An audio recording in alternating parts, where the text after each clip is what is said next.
Does it ever feel like your kids are completely stressing you out? One of the reasons it might feel that way is because I know that I, as a dad, and perhaps you as a parent, can place expectations on our kids that they're not able to give to us. Let me give you a quick example of that.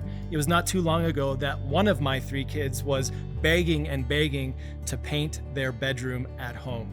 And so my wife and I relented. We got the paint, we got the supplies. We trusted our child, who was about 13 years old, to paint their bedroom walls.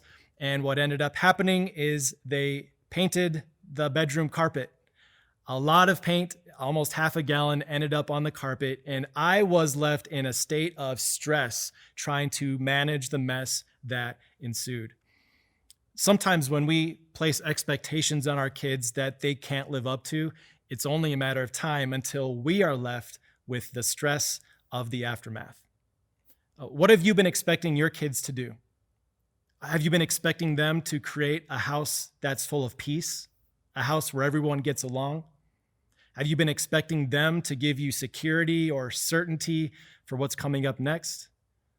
If you place on your children an expectation that they're not able to fulfill, it's only a matter of time until you're screaming at the mirror in your bathroom, "I'm so stressed out at my kids." I've been there, and I think you have been too.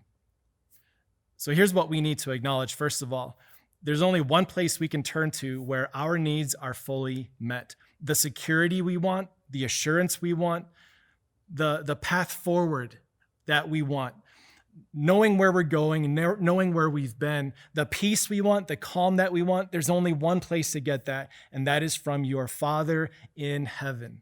Only God can provide the certainty and the peace that our hearts desire. When you place that expectation on your kids, it's only a matter of time until you find yourself stressed out. But when you turn to God as the only one who can give you that safety, that peace, then you'll find what King David wrote about in Psalm 18.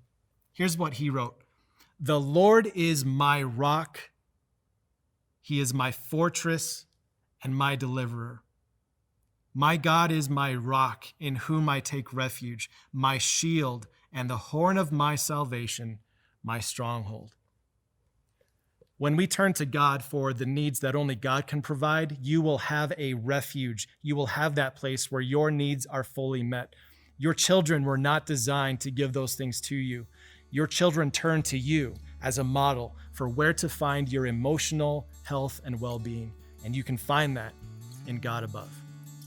So here's my question for you, parents. As you think about the stress your children have been causing you, where has that stress really been from?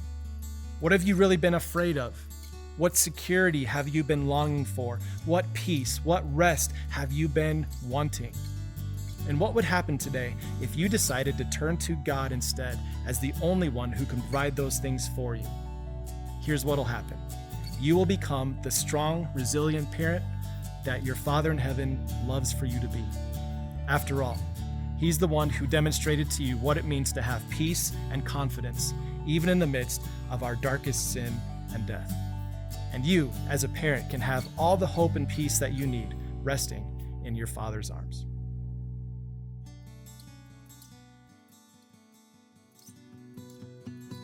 Hey, it's Amber L.B. Swenson. You might remember when my podcast, Little Things, was right here on Grace Talks. Or maybe you've never heard of me. Either way, I want to invite you to listen to Little Things, which is now its own podcast. We take a look at little things and little ways that we can change our thinking to know and love God more. So please check out Little Things wherever you listen to your podcasts.